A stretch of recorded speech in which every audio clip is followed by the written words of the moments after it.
दोस्तों, this is Shubham और आप सभी का स्वागत करता हूं मैं सिनॉप्सिस आईएएस के प्लेटफॉर्म पर। And today we are going to discuss about जो अक्सर आप लोग पूछते रहते हैं कि how I manage to clear prelims 6 times in a row, 6 बॉलों पे 6 छक्के मैंने कैसे लगाए। तो ये चीज़ आज मैं आपके साथ शेयर करूंगा। तो मैं शुभम आप सभी का स्वागत करता हूं और ये सीरीज़ होगी guesswork and strategy series है, जिस सीरीज़ का नाम है मेंस सीट गारंटी प्रोग्राम। तो लगभग 3-4 लेक्चर्स की ये पूरी सीरीज होगी और हर लेक्चर में, ठीक है, मैं हर साल के प्रीलिम्स के पेपर, हर साल के नहीं, कुछ सेलेक्टेड 2013, 14, 15, 17, 18 ऐसे करके रैंडम मैंने कुछ पेपर्स हैं वो मैं आपके साथ डिस्कस करूंगा और कैसे हम गेस करते हैं, कैसे कौन सी ट्रिक्स होती है, कैसे हम चीज़ों को, गलत आंसर को कैसे फिल्टर आउट कर सकते हैं। ठीक है, उसके पीछे क्या बेसिक स्ट्रैटेजी होती है, उसके पीछे क्या बेसिक थिंकिंग होती है, वो हम सारी चीज़ें डिस्कस करेंगे। ठीक है, और आगे बढ़ने से पहले एक चीज़ मैं बताना चाहूँगा कि prelims is 70% knowledge and 30% your gut feeling, या जो जिसको आप इंटेलिजेंट गेस वर्क कहते हैं। ठीक है, और यही 30% बेसिकली देखें तो 100% आपके रिजल्ट को मैनेज करते हैं, डिफाइन करते हैं कि आपका प्रीलिम्स में सिलेक्शन होगा कि नहीं होगा। क्योंकि पेपर इतना ज़्यादा अगर ऊपर ऊपर देखें तो पेपर नॉलेज तो आपका लिमिटेड नॉलेज है और हर साल पेपर चेंज होता रहता है, हर साल उसके डायनामिक्स चेंज होते रहते हैं, उसका पैटर्न चेंज होता रहता है, उसका कंसेप्ट चेंज होते रहते हैं। तो इट्स नॉट ईजी कि आप सिर्फ नॉलेज के बेसिस पे आप श्योरिटी के साथ, 100% श्योरिटी के साथ आप प्रीलिम्स क्लियर कर सकें। It is not possible. ठीक है, आप देखते हैं कि जो लोग आईपीएस की और ट्रेनिंग कर रहे होते हैं, जो ऑलरेडी सेलेक्टेड होते हैं, जिनकी मतलब कि दिन की 16-16 घंटे की ट्रेनिंग होती है, वो फिर से अगले साल प्रीलिम्स में बैठते हैं और क्लियर कर लेते हैं। ऐसे बहुत सारे हैं, आईपीएस हो गए और उसके अलावा बाकी के जितने यूपीएससी सेलेक्टेड होते हैं, mostly they are able to clear these prelims paper. तो ये कैसे पॉसिबल है? ठीक है, क्योंकि वहाँ पर तो उसको पढ़ने को उतना मिल नहीं रहा है और यहाँ पर आप एक जो नॉर्मल एस्पिरेंट होता है वो दिन के 16-16 घंटे पढ़ाई कर रहा है।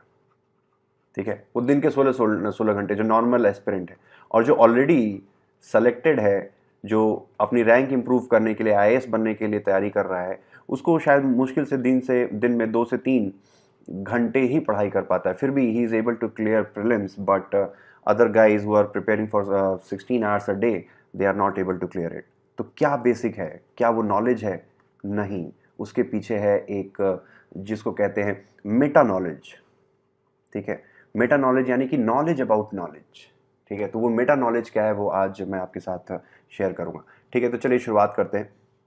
तो अपने बारे में थोड़ी बहुत चीज़ें बता देता हूँ कि currently I am working as a faculty in these institution. आप चाहे तो ये लेक्चर को पॉज करके देख लेना। I am not going to spend more time in telling या ब्रैगिंग अबाउट माई सेल्फ। और उसके अलावा एथिक्स, अप्लाइड एथिक्स के ऊपर मैंने एक बुक भी लिखी है मैग्रा हिल्स के साथ, और इस साल के अंत में वो बुक पब्लिश भी होगी। ठीक है, तो उसके अलावा सब्जेक्ट्स, ये सारी चीज़ें मैं सब्जेक्ट्स पढ़ाता हूँ जनरली। ठीक है, चलिए अब सीधे मुद्दे पर आते हैं। ठीक है, तो सबसे पहली बात यह है कि 2013 का क्वेश्चन है और क्वेश्चन नंबर 5 मैंने डिस्कस किया हुआ है। क्वेश्चन कहता है रिकॉम्बिनेंट डीएनए टेक्नोलॉजी यानी कि genetic engineering allows genes to be transferred. ठीक है, अब ये 3 ऑप्शन दिए, across the different species of plants, from animals to plants, from microorganism to higher organism. अब ये सवाल है, अब एक नॉर्मल एस्पिरेंट क्या सोचेगा? नॉर्मल एस्पिरेंट बहुत दिमाग लगाया, ये पॉसिबल है, ये नहीं है, ये पॉसिबल है। फिर अगर ये दोनों चीज़ें समझ में आ गई तो इस पर फिर उसको कन्फ्यूजन होगी कि भाई माइक्रो ऑर्गेनिज्म से हायर ऑर्गेनिज्म में जा सकता है कि नहीं जा सकता है, क्या कहीं ऐसा तो नहीं कि डिफरेंट स्पीसीज पे नहीं जा सकता है, सिर्फ सेम स्पीसीज पे जा सकता है। तो इधर फला फला बहुत सारे आप दिमाग लगाने की कोशिश करोगे। तो इसके लिए मैं सिंपल टेक्निक आज आपके सामने बताता हूँ जिसको आप हर कहीं पर भी अप्लाई कर सकते हैं। सबसे पहली बात यह है कि कोई भी क्वेश्चन जो फ्यूचरिस्टिक टेक्नोलॉजी के ऊपर बेस्ड है, फ्यूचरिस्टिक टेक्नोलॉजी यानी कि जो टेक्नोलॉजी अभी इवॉल्व हो रही है, ठीक है, उसके बारे में कभी भी कोई चीज़ पूछेगा तो उसके लगभग सारे ऑप्शन सही होंगे। ठीक है, जैसे जेनेटिक इंजीनियरिंग है, आज हो सकता है कि ये पॉसिबल ना हो, लेकिन हो सकता है कि कोई चीज़ इसमें 10 साल बाद पॉसिबल हो। ठीक है, हो सकता है अभी एनिमल से प्लांट में जीन्स ट्रांसफ़र ना किए जा पा रहे हो, लेकिन 10 साल बाद तो वो सही हो सकता है, 10 साल बाद साइंटिस्ट दिमाग लगा के ऐसा खोज लें। तो चूंकि ये जो फील्ड है ये इवोल्यूशनरी फील्ड है, तो इस वजह से इसके अनलिमिटेड अनलिमिटेड पोटेंशियल है, अनलिमिटेड पोटेंशियल है, समझ रहे हैं? अनलिमिटेड पोटेंशियल है। तो इसमें सारे ऑप्शन सही होंगे। अगर सपोज मान लीजिए कि अगर ऐसा सवाल पूछे कि नैनो टेक्नोलॉजी से क्या क्या चीज़ें सही हैं, हो सकती हैं, तो नैनो टेक्नोलॉजी से क्या सुशांत सिंह राजपूत के असली खूनियों को पता चलेगा? हाँ, पता चलेगा। क्या लड़का क्या लड़की लड़का और लड़का लड़की बन सकता है? हाँ, हो सकता है। क्या हम मार्स पे जीवन बिता पाएंगे? तो मार्स पे चले जा सकते हैं। क्या कोविड की वैक्सीन हम नैनो टेक्नोलॉजी से बना सकते हैं? हाँ, बना सकते हैं। कुछ भी जो आएगा, कुछ भी ऑप्शन में जो होगा, वो सारी चीज़ें सही होंगी, क्योंकि ये टेक्नोलॉजी अभी इवॉल्व कर रही है। हो सकता है कि इसमें से कोई चीज़ अभी नहीं संभव हो, लेकिन आने वाले समय में संभव हो सकती है। ठीक है, तो इसके सारे ऑप्शन सही होंगे। कोई भी फ्यूचरिस्टिक टेक्नोलॉजी, जैसे कि आपका जेनेटिक इंजीनियरिंग हो गया, जैसे कि आपका नैनो टेक्नोलॉजी हो गया, उसके अलावा आर्टिफिशियल इंटेलिजेंस हो गई, उसके अलावा अगर आप आर्टिफिशियल इंटेलिजेंस के अलावा आप मान लीजिए कि लाइफाई के बारे में, लाइट फिडेलिटी के बारे में अगर कोई सवाल पूछा हुआ है, तो ये सारे इसके अनलिमिटेड पोटेंशियल हैं, जिसका कोई भी आप लिमिट नहीं कर सकते कि ये चीज़ होगी, ये चीज़ नहीं होगी। हर चीज़ हो सकती है, क्योंकि ये टेक्नोलॉजी अभी इवॉल्व कर रही है। तो इसका ऑप्शन हो गया 1, 2 एंड 3। ठीक है, आप ऐसे में बहुत सारे अभी 4-5 साल के पेपर डिस्कस करूंगा जिसमें बहुत सारे ऐसे क्वेश्चन पूछे गए हैं, तो इसको हमेशा ध्यान में रखेंगे। जब भी ऐसा कोई क्वेश्चन आएगा, जो भी ऐसी इवॉल्विंग बहुत ही नई कोई टेक्नोलॉजी है, तो उसका कोई भी जो है ऑप्शन सही होगा। ठीक है, तो पहली चीज़ ये हो गई। अब दूसरा सवाल पूछा है 2013 में कि चाइनीज ट्रैवलर थे ह्यूएन सांग, ठीक है, इंडिया आए थे और उन्होंने कुछ चीज़ों को ऑब्जर्व किया था, और क्या क्या चीज़ें ऑब्जर्व की थी उसके बारे में स्टेटमेंट पूछा गया है। तो सबसे पहली बात है कि road and river routes were completely immune from robbery. ठीक है, एज रिगार्ड पनिशमेंट के तौर पर उस समय आग में जलाया जाना, फिर पानी में डुबाना, जहर देना, ये सब सारी चीज़ें उस समय के राजा सजा के रूप में इस्तेमाल करते थे। फिर ट्रेड्समैन को अपने फेरीज और बैरियर्स को क्रॉस करने के लिए टैक्स देना पड़ता था। तो देखिए, अब इतना तो कौन डिटेल में पढ़ता है, ये तो एनसीईआरटी में भले ही, ठीक है, India from the eyes of traveller करके एनसीईआरटी की हिस्ट्री में चैप्टर दिया हुआ है, लेकिन ये सब चीज़ें नहीं दी हुई है उसमें। ठीक है, इतना डिटेल में नहीं दिया हुआ है, बस ह्यूएन सांग के बारे में दिया है, ये सारी चीज़ें दी हैं, लेकिन डिटेल में नहीं दिया है। तो क्या आप इस क्वेश्चन को नॉलेज के बेसिस पे सॉल्व कर सकते हो? मेरा आंसर है नहीं। अब यहाँ पर सवाल आएगा इंटेलिजेंट गेस वर्क, IGW। तो IGW क्या कहता है? देखिए, कभी भी किसी स्टेटमेंट में बहुत ही असर्टिव कोई स्टेटमेंट दिया गया, बहुत ही दावे के साथ कि कंप्लीटली इम्यून, ठीक है, ये जो जो लाइन है, ये जो शब्द है कंप्लीटली इम्यून फ्रॉम रॉबरी, ये सही नहीं हो सकता है। कभी भी यूपीएससी के ऑप्शन में जो बहुत ही स्ट्रॉन्ग वर्ड्स का, ठीक है, जैसे बहुत ही स्ट्रॉन्ग वर्ड्स यानी कि ड्रास्टिक, ड्रास्टिक, या कंप्लीटली, कंप्लीटली दिया हो, ड्रास्टिक दिया हो, कंप्लीटली दिया हो, या ओनली पॉइंट दिया हो, ठीक है, not anything else, not anything else, इस तरीके के अगर स्टेटमेंट किसी भी पॉइंट में, किसी भी ऑप्शन में हो, नॉट एनीथिंग एल्स, ठीक है, तो वो जो ऑप्शन होगा वो जनरली गलत होगा। तो कंप्लीटली इम्यून वाला आपने हटा दिया, तो 1 हटाया, तो 1 से आपके ये सारे पॉइंट्स चले गए। फिर बचा आपका ऑप्शन बी, यानी कि आपका ऑप्शन हो गया 2 एंड 3, यानी कि B is your right answer. ठीक है, तो B will be your right answer. ठीक है, चलिए अब एक और चीज़ शेयर करना चाहता हूँ। पहले तो हमने देख लिया कि फ्यूचरिस्टिक टेक्नोलॉजी के सारे चीज़ें सही होंगी, पहला पॉइंट। दूसरा, अगर बहुत ही असर्टिव स्टेटमेंट है तो वो गलत होगा। और तीसरा चीज़ हमें देखनी है कि जनरली, देखिए क्वेश्चन दिया है कि कंसिडर द फॉलोइंग, इंडिया में कौन कौन से इनमें से जीव नेचुरली पाए जाते हैं, which among them are found naturally in India. तो ऑप्शन है star tortoise, monitor lizard, pygmy hog, spider monkey, ये सारी चीज़ें जनरली पूछी गई हैं। ठीक है, अब इस तरीके क्वेश्चन, इसमें मैं कोई ट्रिक नहीं बताना चाहूँगा, इसमें मैं एक दूसरी चीज़ आपके साथ नॉलेज शेयर करना चाहूँगा। नॉलेज क्या शेयर करना चाहूँगा कि अगर आपको प्रीलिम्स निकालना है, ठीक है, अगर आपको यूपीएससी का प्रीलिम्स निकालना है, तो पिछले 10 साल के पेपर्स, ठीक है, 10 साल के पेपर्स आपको पूरे सॉल्व करने हैं। ठीक है, जैसे सपोज अब इसमें हो सकता है कि जैसे स्पाइडर मंकी इंडिया में नहीं पाया जाता है, ठीक है, ये 3 चीज़ें पाई जाती हैं। तो अभी इस साल हो सकता है कि 2013 में क्वेश्चन ये पूछ दिया स्टार टॉर्टोइज इंडिया में नेचुरली पाया जाता है कि नहीं। हो सकता है अगले साल ये पूछ दे कि मॉनिटर लिजर्ड इंडिया के फिर नेचुरल फॉरेस्ट का नाम दे देगा, इनमें से कौन से नेचुरल फॉरेस्ट में मॉनिटर लिजर्ड पाई जाती है।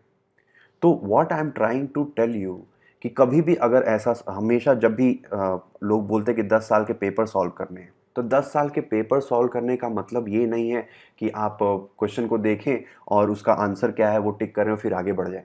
ये नहीं, 10 साल के पेपर सॉल्व करने का मतलब है कि एक रजिस्टर बनाइए, ठीक है, उसमें 2013 लिखिए, फिर उसमें आप जैसे ये क्वेश्चन नंबर 7 है, तो स्टार टॉर्टोइज का नाम दिया, तो स्टार टॉर्टोइज के बारे में थोड़ा बहुत आप गूगल करके सर्च कर लीजिए, उसमें जो इंपॉर्टेंट चीज़ें हैं उसको थोड़ा सा नोट करना है तो नोट कर लीजिए। अगर आपको लगता है अपनी मेमोरी पर भरोसा है तो मेमोरी पर आप भरोसा कर सकते हैं। फिर मॉनिटर लिजर्ड के बारे में देख लीजिए कि भाई उसके बारे में क्या, इंडिया में कहाँ पाई जाती है, ये क्रिटिकली इंडेंजर्ड है, उसका IUCN स्टेटस क्या है, ये सारी चीज़ें आप मॉनिटर लिजर्ड के बारे में पढ़ लीजिए। पिग्मी हॉक इंडिया में कहाँ पाया जाता है, वो क्रिटिकली इंडेंजर्ड है कि नहीं है, क्या है उसका सीन, क्या चल रहा है, तो उसके बारे में बेसिक, मैं ऐसा नहीं कह रहा कि पूरा आपको विकिपीडिया उसका पूरा रटने की बात नहीं कह रहा, लेकिन आपको थोड़ा बहुत बेसिक नॉलेज उसके बारे में होनी चाहिए। ठीक है, तो इससे धीरे धीरे क्या होगा, 2013 का पेपर आप पूरी तरीके से जब आप कर लोगे तो हो सकता है कि अगली बार मॉनिटर लिजर्ड के बारे में पूछ दे। ठीक है, जैसे आप देखेंगे 2018 में पूछा था गैंजेटिक डॉल्फिन के बारे में, फिर 2019 में क्या पूछा, उसने पूछा इरावदी डॉल्फिन के बारे में। ठीक है, तो 2018 का अगर आपने पेपर सॉल्व किया होता और गैंजेटिक डॉल्फिन के बारे में अगर आपने पढ़ा होता, फिर आप देखते कि इंडिया में गैंजेटिक डॉल्फिन के अलावा और भी कौन कौन सी डॉल्फिन पाई जाती हैं, वो आप गूगल जब करेंगे, नेट पे रिसर्च करेंगे, तो वो आपको ऑटोमेटिकली विकिपीडिया पे आपको दिख जाएगा, उसका हाइपरलिंक दूसरे टैब में खोलिए, फिर थोड़ा बहुत पता चला कि गैंजेटिक डॉल्फिन का आप विकिपीडिया पेज पढ़ रहे हो, उसमें इरावदी डॉल्फिन का भी उसमें इंफॉर्मेशन होगा, थोड़ा बहुत इरावदी डॉल्फिन के बारे में पढ़ लीजिए। तो ये कहने का मेरा मतलब है, इसको कहते हैं कि 10 ईयर्स के पेपर सॉल्व करना। 10 ईयर्स के पेपर सॉल्व करना मतलब ये नहीं है कि भाई क्वेश्चन उठाया और उसको सॉल्व किया कि मेरा कितना सही हो रहा है, चलो 100 में से मेरे 45 सही हो गए, 45/100। This is not the way of solving previous years question. Previous years question solve करने का मतलब है कि आप पूरा डिटेल में जो भी ऑप्शन दिए गए हों उसको आप डिटेल में करें। ठीक है, चलिए, sorry. On the planet Earth, most of the fresh water exists as ice caps and glaciers. Out of the remaining fresh water, largest proportion किसका है? अब देखिए, अब इसमें आपको किस तरीके से रिसर्च करनी है ये मैं बता देता हूँ। ठीक है, रिसर्च क्या करनी है कि आपको वाटर के ऊपर आपके पास पूरा डेटा होना चाहिए। क्या डेटा होना चाहिए कि इंडिया में ग्राउंड वाटर का कितना यूज़, अब क्वेश्चन वाटर से पूछा गया है, अभी पूरी अर्थ का वाटर पूछा है, अगले साल हो सकता है इंडिया का पूछ दे, तो पूछ देगा इंडिया में ग्राउंड वाटर का परसेंटेज कितना ग्राउंड वाटर यूज़ करते हैं, फिर सरफेस वाटर कितना यूज़ करते हैं, या ये पूछ दे कि इंडिया में टोटल वाटर का, ग्लोबल टोटल वाटर जो फ्रेश वाटर है इंडिया में कितना परसेंट इंडिया में है। तो ये सारा डेटा आपको वाटर से रिलेटेड आपको एक रजिस्टर में लिख लेना है और उसको फिर आगे बढ़ना है। तो 10 साल का ये पेपर आई थिंक कि मुझे लगता है कि 20 से 25 दिन लगेंगे। ठीक है, 20 से 25 दिन आपको लगेंगे ये पूरा 10 साल का पेपर और उससे रिलेटेड डेटाबेस क्रिएट करने में। लेकिन ट्रस्ट मी, आपके कम से कम कुछ नहीं तो 25 से लेके 35 मार्क्स का डिफरेंस आएगा। 25 से लेके 35 मार्क्स का डिफरेंस आएगा और यही सारा सारा खेल जो है इसी से होता है। जनरली अगर 110 मान लीजिए कट ऑफ है, तो अगर आप देखेंगे तो 105 से लेके 110 के बीच में मैक्सिमम लोग 105 से 110 के बीच में होते हैं। और जनरली अगर हम 95 से 110 के बीच का अगर मैं ग्राफ बना दूं तो मैक्सिमम जो जनता होती है वो ये 110 के पास ही होती है। मैक्सिमम जो जनता होती है वो 95 से 110 के बीच में, यानी कि मार्जिन ऑफ एरर बहुत कम होता है, कहने का मतलब ये है। तो अगर इतने मार्क्स अगर आप अलग से अगर आप अश्योर कर लेते हैं तो आप हर साल, ठीक है, मैं आपको बताऊं, मैं हर साल प्रीलिम्स में 15 दिन पहले सिर्फ पढ़ता था, ठीक है। 15 दिन में भी मैं क्या पढ़ता था, वही मैं पिछले साल के करंट अफेयर्स पढ़ता था, डेट्स इट, और मैं पेपर देने जाता था और मेरा हर साल सिलेक्शन हो जाता था। और जनरली अगर एक साल 2014 को छोड़ के मेरे कभी भी 122 नंबर के नीचे नहीं आए। 122 से 137 मार्क्स के बीच में मेरे मार्क्स रहे हैं हमेशा। तो कभी भी कोई दिक्कत नहीं हुई, बस 2014 में थोड़ा आया था क्योंकि I was over confident that time, तो मैंने कुछ भी नहीं किया तो गड़बड़ हो गया, ना पढ़ाई की ना दिमाग लगाया। तो तो ये चीज़ करना है, ठीक है। इस तरीके से डेटाबेस बनाएंगे। चलिए आगे करते हैं, अगला क्वेश्चन देखते हैं। फिर ये क्वेश्चन पूछा गया नोकरेक, कुछ बायोस्फीयर रिजर्व पूछे गए हैं, फिर हिल्स के नाम पूछे गए हैं। इसमें भी यही करना है कि अभी हो सकता है इसका आंसर अगर मैं देखूं तो ए आंसर है, ठीक है, ए आंसर है। ये वाला इसके साथ मैच कर रहा है, ये दोनों चीज़ें मैच नहीं कर रही हैं। तो आपको क्या करना है, आपको डाफला हिल्स के बारे में भी थोड़ा बहुत पढ़ लेना, कहाँ पर है। नामदफा नेशनल पार्क के बारे में पूछेगा, ठीक है। नामदफा नेशनल पार्क में देखिए अगले साल फिर से आई थिंक 2014 में पूछ दिया था कि फ्लाइंग स्क्विरल कहाँ पर पाई जाती है, फ्लाइंग स्क्विरल, तो उसका सही जवाब था नामदफा नेशनल पार्क।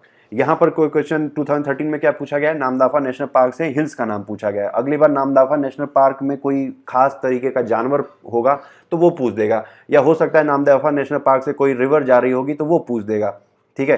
तो आपको करना क्या है कि आपको नामदफा नेशनल पार्क के बारे में पढ़ लेना है, ठीक है। फिर दाफला हिल्स कहाँ पर है इसके बारे में पढ़ लेना है, लोकटक लेक कहाँ है इसके बारे में पढ़ लेना है।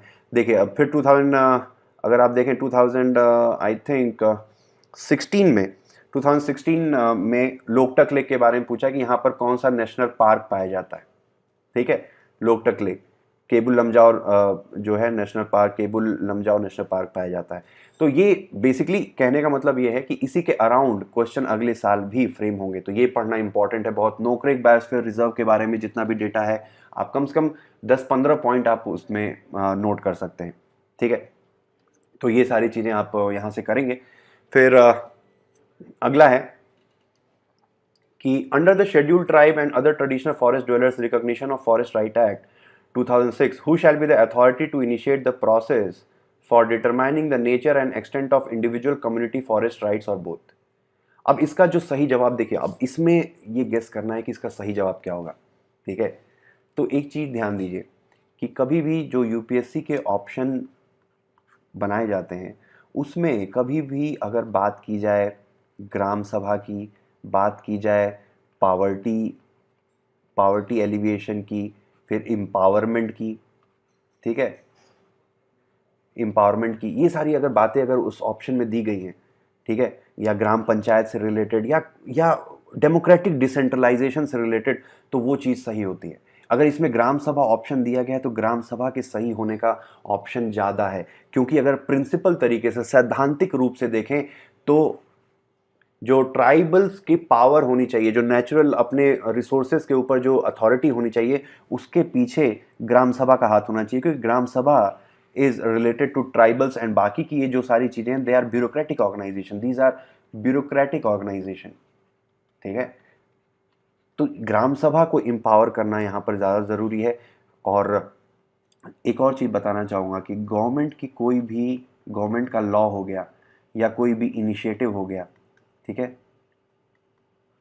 तो गवर्नमेंट का कोई बनाया हुआ लॉ, इनिशिएटिव या कोई भी स्कीम हो गई, तो जनरली पॉजिटिव, उसके जो पॉजिटिव ऑप्शंस होते हैं वो पूछा जाता है, वो सही होते हैं, कहने का मतलब ये। अब ये कैसे होता है मैं कोई क्वेश्चन अभी लूंगा तो बताऊंगा, ठीक है। फिलहाल बस इस चीज़ को समझने की कोशिश कीजिए कि यहाँ पर कह रहा है कि ट्राइबल्स के राइट्स के बारे में बात हो रही है। ये तो ब्यूरोक्रेटिक ऑर्गेनाइजेशन है, bureaucratic organization are not democratic organization, ठीक है। तो इसमें ग्राम सभा के बारे में बात की गई है, तो ग्राम सभा का होना जरूरी सही है। अगर मान लीजिए कि यहाँ पर पूछता कि पीपल्स कमिटी, ठीक है, अगर यहाँ पे ग्राम सभा की जगह लोगों द्वारा बनाई हुई कमिटी या ट्राइबल काउंसिल का नाम होता है या ट्राइबल काउंसिल का नाम होता, ठीक है, या ऐसे कुछ वर्ड होते जो ट्राइबल से रिलेटेड है, जो जनता के एम्पावरमेंट से रिलेटेड है, तो उसके सही होने की संभावना ज़्यादा होती है in comparison to these state made organizations, ठीक है।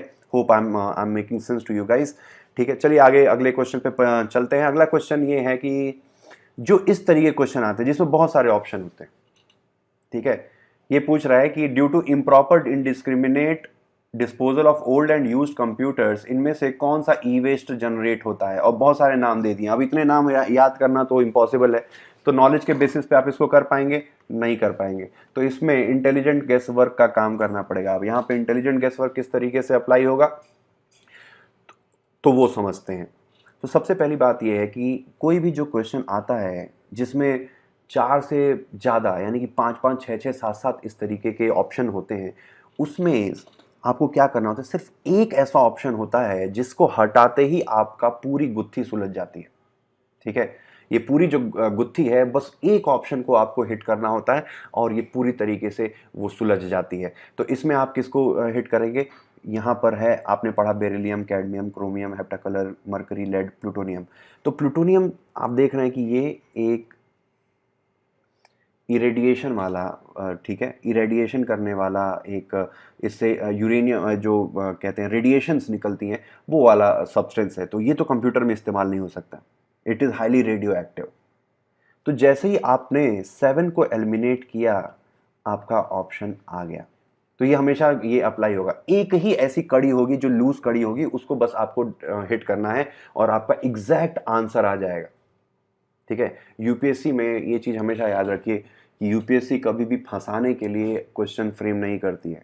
यूपीएससी हर क्वेश्चन के पीछे एक मकसद होता है, वो चीज़ जानना, एक कॉमन सेंस आपसे जानना चाहती है। यहाँ पे कॉमन सेंस वो एस्पिरेंट से ये नहीं जानना चाहती क्या एस्पिरेंट्स को सारे पता है कि ई वेस्ट कंप्यूटर में कौन कौन से ई वेस्ट निकलते हैं।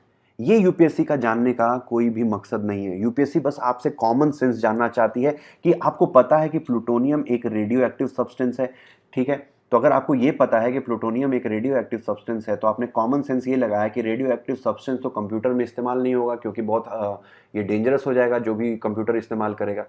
तो आपने इसको हटा दिया। इसको हटाते ही आपका जो ऑप्शन है वो आ गया, यानी इसका जो सही ऑप्शन होगा डेट विल बी बी, ठीक है। तो ये खास बात है, इसको समझने की कोशिश कीजिए। UPSC never test your knowledge, UPSC test your understanding and your basic, very basic common sense, ठीक है। इस चीज को हमेशा ध्यान रखेंगे। चलिए, in which of the following states lion tail macaque is found, ठीक है। तो लायन टेल मकाऊ पूछा है कि इनमें से कौन से राज्य में पाया जाता है, ठीक है। तो अब इसका जो सही ऑप्शन जो है लायन टेल मकाऊ, अगर आप पढ़ेंगे तो उसमें लिखा है कि वेस्टर्न घाट्स में पाया जाता है, ठीक है। आपको पता है कि चलो भाई lion tail macaque Western Ghats में पाया जाता है, तो आपने देख लिया भाई ये भी वेस्टर्न घाट में, ये भी केरला भी वेस्टर्न घाट में, कर्नाटका भी वेस्टर्न घाट है, आंध्र प्रदेश वेस्टर्न घाट में नहीं आता है। तो आपने 4 को एलिमिनेट कर लिया। तो ये हो गया 1, 2 एंड 3, ठीक है। तो इतना कॉमन सेंस है इसमें। ये इसका पूछने का मतलब नहीं था यूपीएससी का कि आपको पता है कि क्या इनमें से कौन कौन से राज्यों में पाया जाता है। बस आपको इतना पता होना चाहिए कि lion tail macaque Western Ghats में पाया जाता है, ठीक है। या अगर इतना भी नहीं पता है तो आप समझ सकते हैं कि भाई जो जानवर तमिलनाडु में बंदर है या जो भी है, जो तमिलनाडु में पाया जाएगा तो केरल में भी मिल सकता है, क्योंकि केरल तमिलनाडु सटे हुए हैं, कर्नाटका, ये सारे एक तरीके से एक ही साइड पे एक वेस्टर्न घाट, इनके बीच में कॉमन लिंक क्या है, वेस्टर्न घाट, ठीक है। अगर ये कोई भी जानवर इसमें पाया जा रहा है तो वो तीनों में पाए जाने की उसकी संभावना ज्यादा है। लेकिन आंध्र प्रदेश एकमात्र ऐसा राज्य है जो ईस्टर्न घाट्स में पाया जाता है, ईस्टर्न घाट में स्थित है। तो ये सबसे ऑड वन है। तो आपने ये ऑड वाले को हटाया, ठीक है। ऑड वाले को हटाते ही आपका ऑप्शन आ गया 1, 2 एंड 3, ठीक है। ये बेसिक अंडरस्टैंडिंग है। ये मैं आपसे बार बार कह रहा हूं कि यूपीएससी नॉलेज टेस्ट नहीं करती, इस चीज को गांठ बांध के रख लीजिए। जब तक आपको लगता रहेगा कि यूपीएससी नॉलेज टेस्ट करती है, तब तक आप ये नहीं निकाल पाएंगे यूपीएससी का प्रीलिम्स। एक बेसिक अंडरस्टैंडिंग वो करनी है। ये एक और क्वेश्चन है जो मैंने आपके साथ शेयर किया है कि बेसिक निर्वाणा का कंसेप्ट पूछा है, बुद्धिज्म में क्या है, ठीक है। तो ये पूरा का पूरा एनसीईआरटी से उठाया हुआ है, ठीक है। एनसीईआरटी में ही एग्जैक्ट वर्ड दिए हैं। नहीं तो ऐसे अगर आप बहुत सारी जो बाकी की किताबें उसमें अगर आप पढ़ोगे तो निर्वाणा का कंसेप्ट दूसरी अलग अलग भाषाओं में समझाया गया है, लेकिन सिर्फ एनसीईआरटी ऐसी है जिसमें एग्जैक्ट यही वर्ड दिया है, extension of the flame of desire, ठीक है। नहीं तो देखा जाए तो सारी चीजें निर्वाणा ही है, ठीक है। निर्वाणा ही, निर्वाणा का एग्जैक्ट मतलब ये सारी जो ऑप्शन है वो निर्वाणा की तरफ ही पॉइंट करते हैं बस। लेकिन जो एग्जैक्ट है बेस्ट पूछा है, following describe best concept of nirvana, ये एनसीईआरटी में दिया गया है। तो इसका मतलब है कि एनसीईआरटी इज मोस्ट इंपॉर्टेंट। और एनसीईआरटी को पढ़ना कैसे है वो भी मैं शेयर कर देता हूँ। तो देखो एनसीईआरटी का मतलब है कि बहुत ही डिटेल में पढ़ना, रीडिंग बिटवीन द लाइंस। ठीक है, रीडिंग बिटवीन द लाइंस। अगर एनसीईआरटी में कोई अगर मान लीजिए सपोज पेड़ बनाकर उसके ऊपर कोई जानवर टांग दे, ठीक है, बस ये, और नीचे नाम दे देगा कि भाई ये है आपका कोई बियर, फलाना बियर, ठीक है, तो आपको व्हाट इज एक्सपेक्टेड कि आप उस बियर के बारे में अलग से गूगल पर सर्च करें। एनसीईआरटी में और कुछ इस फोटो के अलावा और कुछ भी उस बियर के बारे में नहीं लिखा हो गया, ठीक है। जैसे कि रेड पांडा, मान लो कि बियर की जगह अगर रेड पांडा दिया हुआ है कि रेड पांडा एक पेड़ पे बैठा हुआ है, आपने फोटो देखा एनसीईआरटी में, आपको लगा रहे बड़ा बढ़िया लग रहा है, लेकिन सिर्फ यही नहीं करना है। एनसीईआरटी में और कुछ रेड पांडा के बारे में नहीं लिखा होगा, आपको अलग से गूगल करना है और रेड पांडा के बारे में जानना है, क्योंकि अगले साल जो सवाल पूछेगा वो यही पूछेगा कि रेड पांडा कहाँ पर पाया जाता है, या रेड पांडा से रिलेटेड कुछ पूछेगा। तो एनसीईआरटी का मतलब है, पहला तो रीडिंग बिटवीन द लाइंस, दूसरा है एनसीईआरटी प्लस इंटरनेट पे थोड़ा बहुत रिसर्च करना है, ठीक है। ऐसा नहीं कि कुछ भी रैंडम रिसर्च कर रहे हैं, इंटरनेट पे उसके बारे में थोड़ा बहुत पढ़ लेना है, ठीक है। तो इससे इसको कहते हैं कंप्लीट तरीके से एनसीईआरटी पढ़ना। और specially NCERT plus internet research का काम आपको आएगा ज्योग्राफी में। ज्योग्राफी 6 to 12 अगर आप पढ़ लिए, ठीक है, तो आपका मैक्सिमम इन्वायरमेंट और ज्योग्राफी का सवाल इसी से आने वाला है। लगभग आपके कुछ नहीं तो 40 नंबर यहाँ से आपके फिक्स हो गए। इन्वायरमेंट और ज्योग्राफी के दोनों मिला दे 40। मान लीजिए कि अगर कभी किसी साल अगर बहुत ज़्यादा करंट अफेयर पूछ देता है, फिर भी गिरी से गिरी हालत में 20 से 40 नंबर आपके 6 to 12 की ज्योग्राफी जो है एनसीईआरटी की, उससे हो जाएंगे, लेकिन उसको अगर आपने सही से पढ़ा है तो, ठीक है।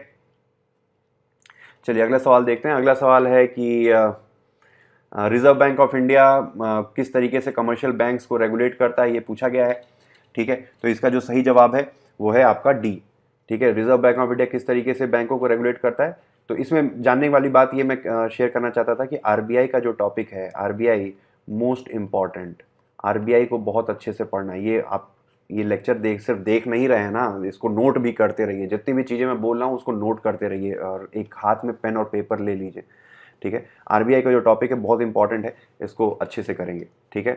तो ये बस मेरा मकसद था इस क्वेश्चन को आपके साथ शेयर करने का। फिर अगला क्वेश्चन जो है वो है कि इंडस वैली सिविलाइजेशन के बारे में पूछा गया है। तो इसमें दिया है कि they possessed great palaces and temples, तो ये गलत है। They worship both male and female deities, सही है। They employed horse drawn chariots in warfare, तो ये भी गलत है। आपको पता होगा कि आर्यंस आर्यंस पहली बार घोड़ा लेकर इंडिया में आए थे, ठीक है। आपने, और एक और चीज मैं बताना चाहूंगा कि यही सेम जो 2013 का क्वेश्चन है, वही सेम क्वेश्चन 2018 में भी पूछा गया है।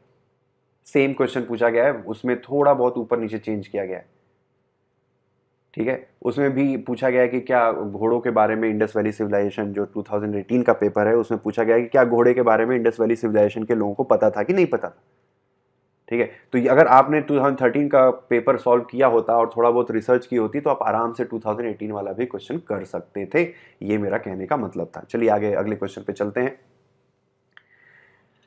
फिर यहाँ पर 2013 में पूछा गया पार्लियामेंट्री अकाउंट कमेटी के बारे में, ठीक है। पीएसी के बारे में पूछा गया किसमें, 2013 में। अब 2014 में क्या क्वेश्चन पूछा गया है, सेम चीज पूछी गई। इसमें पूछा गया कि लार्जेस्ट पार्लियामेंट्री कमेटी कौन कौन सी है। इसमें पैक दिया गया है, उसमें एस्टिमेट कमेटी का नाम है, उसमें और दो और कमिटीज का नाम है। तो अगर आपने 2013 में ये क्वेश्चन सॉल्व किया होता और देख लिया होता, ध्यान दे दिया होता कि भाई इसमें कितने मेंबर्स होते हैं, सारी चीज़ें, तो आप ये 2014 में जब ये क्वेश्चन पूछा गया था 2014 में, तो ये आप इस क्वेश्चन को अच्छे से आराम से कर सकते थे, ठीक है। तो गेटिंग इट कि क्वेश्चन को कहने का मतलब, मोरल ऑफ द स्टोरी ये है कि आपको you have to solve previous years question, और सिर्फ सॉल्व ही नहीं करना है, वो पूरा पढ़ना है, वो टॉपिक पूरा चार्ट जाना है, उसके जितने भी डायमेंशन है उस टॉपिक के पूरा अच्छे से समझ जाना है, ठीक है। तो ये है। अब अगला टॉपिक है, इसमें से हमें कंसिडर करना है घड़ियाल, लेदरबैक टर्टल और स्वैम डियर। ठीक है, इनमें से कौन सा इंडेंजर्ड है? तो देखिए इसमें ध्यान देंगे तो घड़ियाल क्रिटिकली इंडेंजर्ड है। ठीक है, घड़ियाल क्रिटिकली इंडेंजर्ड है, स्वैम डियर भी क्रिटिकली इंडेंजर्ड है। तो इसमें जब मैं 2013 में पेपर सॉल्व कर रहा था तो मैं थोड़ा सा ज़्यादा पढ़ लिया था, तो मुझे लगा कि ये तो क्रिटिकली इंडेंजर्ड है, लेकिन सवाल पूछा इंडेंजर्ड। ठीक है, तो फिर ये गलत हो गया, फिर मैंने इस क्वेश्चन गलत कर दिया। तो जो इंडेंजर्ड है, जो क्रिटिकली इंडेंजर्ड है वो ऑलरेडी इंडेंजर्ड है। कॉमन सेंस वाली बात है। क्रिटिकली इंडेंजर्ड होने का मतलब ही है इंडेंजर्ड। आप 20 साल के हैं, इसका मतलब है कि आप 15 साल के रह चुके हैं, 15 साल के रह चुके हैं। ठीक है, तो अगर कोई जानवर क्रिटिकली इंडेंजर्ड है तो इंडेंजर्ड तो है ही, तो उसमें ज़्यादा दिमाग लगाने वाली ज़रूरत नहीं है। तो ये क्वेश्चन मैंने गलती कर दी थी, क्योंकि मैंने थोड़ा सा ज़्यादा ही समझदारी और ज़्यादा अपने आप को चालाक समझ रहा था, तो शान पट्टी में क्वेश्चन गलत हो गया। तो ये ध्यान रखेंगे, आप भी इस चीज़ को ध्यान में रखेंगे कि कभी ऐसा सवाल पूछे कि इंडेंजर्ड है तो मतलब कोई जानवर क्रिटिकली इंडेंजर्ड है तो इंडेंजर्ड तो है ही। ठीक है, या कोई जानवर एक्सटिंक्ट हो गया है तो इसका मतलब है कि क्रिटिकली इंडेंजर्ड तो है ही, क्योंकि अगर आप देखेंगे एक्सटिंक्ट होता है, फिर एक्सटिंक्ट इन वाइल्ड होता है, फिर क्रिटिकली इंडेंजर्ड होता है, फिर इंडेंजर्ड होता है, फिर वल्नरेबल होता है, ठीक है, फिर लीस्ट कंसर्न होता है, इस तरीके से जाता है। ठीक है, तो इस चीज़ को ध्यान में रखेंगे। फिर एक और चीज़ इस क्वेश्चन से हम क्या सीख सकते हैं कि हमें घड़ियाल के बारे में पढ़ना है, क्योंकि अगर आप देखेंगे उसके बाद घड़ियाल के बारे में कम से कम दो से तीन बार सवाल पूछा गया है। अगले साल क्या पूछा गया, घड़ियाल इनमें से कहाँ पाया जाता है। आई थिंक 2017 में पूछा कि घड़ियाल घड़ियाल इंडिया में कहाँ कहाँ पाया जाता है। ठीक है, तो सेम चीज़ है। फिर लेदरबैक टर्टल के बारे में भी आपको थोड़ा बहुत गूगल रिसर्च करना है। फिर स्वैम डियर इंडिया में, उसके बारे में भी, उसका जनरली किसी भी जानवर के बारे में क्या क्या पढ़ना होता है, उसका IUCN स्टेटस, ठीक है, उसके कंजर्वेशन के लिए कोई गवर्नमेंट का इनिशिएटिव है, ठीक है, इनिशिएटिव के बारे में पढ़ना है। फिर नेचुरल हैबिटेट यानी कि इंडिया में कहाँ कहाँ पर पाया जाता है। यही 4-5 पॉइंट जो होते हैं जनरली उस जानवर के बारे में आपको थोड़े बहुत पता होने चाहिए। ठीक है, तो ये हो गया। चलिए आगे चलते हैं। फिर यहाँ पर फिर से पूछा गया है कि microbial biotechnology has been used in rehabilitating degraded sites because mycorrhiza enables plants to resist drought and increase absorptive area, tolerate extreme pH, resist disease infestation। ठीक है, तो ये पॉइंट पूछा गया है। ये भी एक फ्यूचरिस्टिक टेक्नोलॉजी है, तो इसका जो मैंने बताया था कि इसका जो जो सही जवाब होगा वो सारा होगा।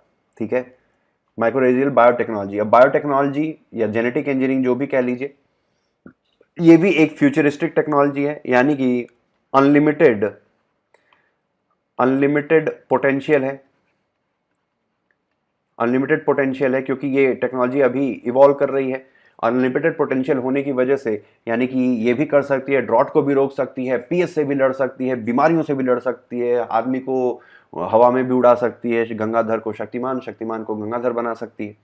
ठीक है, फ्यूचरिस्टिक टेक्नोलॉजी के ऊपर किसी भी प्रकार की लिमिटेशन नहीं है, क्योंकि आज हो सकता है कि ये चीज़ ना कर पा रही हो माइक्रोरेजियल बायोटेक्नोलॉजी, डिजीज़ को ना रोक पा रही हो, लेकिन 10 साल बाद हो सकता है कि कोई साइंटिस्ट आए और ये ऐसा कर दे।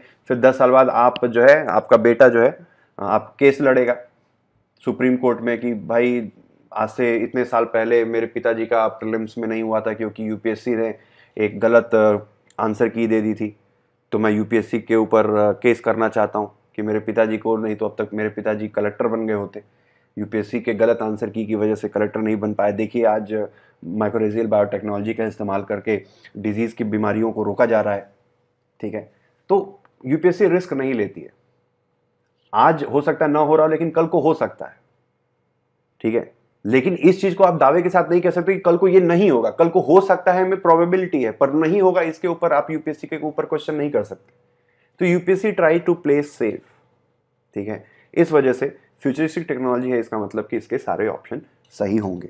ठीक है, तो ये था पूरा 2013 का डिस्कशन। अगले सेशन में हम 2014 डिस्कस करेंगे और ऐसे ही कुछ इंपॉर्टेंट जो इंटेलिजेंट गेस वर्क कह लीजिए, जिसको ट्रिक्स या हैक्स कह लीजिए, ठीक है, वो हम डिस्कस करेंगे। ठीक है, बहुत से लोग हैं कि कहते हैं कि ये ट्रिक्स और ये सब हैक्स काम नहीं करती हैं। उसमें एक हैं आपके साहब, ये साहब हैं, ठीक है, वो कुछ भी कहते रहते हैं। पहले तो इन्होंने कोचिंग अपनी एक वेबसाइट शुरू की, बोला कि ऐसा करूँगा वैसे करूँगा, फ्री में पढ़ाऊँगा, कोचिंग वोचिंग वालों को गाली वाली देते रहते थे। आज वहाँ पर काली रंग की टी शर्ट पहन के धंधा अपना चला रहे हैं, ठीक है। तो ऐसी जगहों पर ऐसे मतलब दो तरफे दो मुँहे लोगों की बातों पर ना जाए, ठीक है, क्योंकि वो चाहते कुछ और हैं, करना कुछ और चाहते हैं, लेकिन चोला कुछ और पहन के बैठे रहते हैं।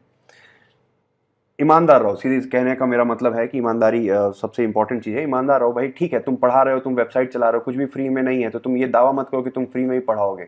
तुम दूसरे कोचिंग वालों को गाली मत दो, ठीक है, और फिर एक दिन ऐसा ना, और फिर गाली दो, फिर अगले कुछ समय बाद खुद ही कोचिंग खोल के बैठ जाओ, तो that is not right. This is against principle of integrity, right. तो ये सारी चीज़ें ध्यान में रखेंगे। एनीवेज, अगले लेक्चर में 2014 के बारे में डिस्कस करेंगे। फिर हम उसमें ये भी डिस्कस करेंगे कि कितने नंबर ऑफ क्वेश्चंस हमें अटेम्प्ट करने चाहिए प्रीलिम्स में और क्यों, उसके ऊपर भी हम डिस्कस करेंगे। तो तब तक के लिए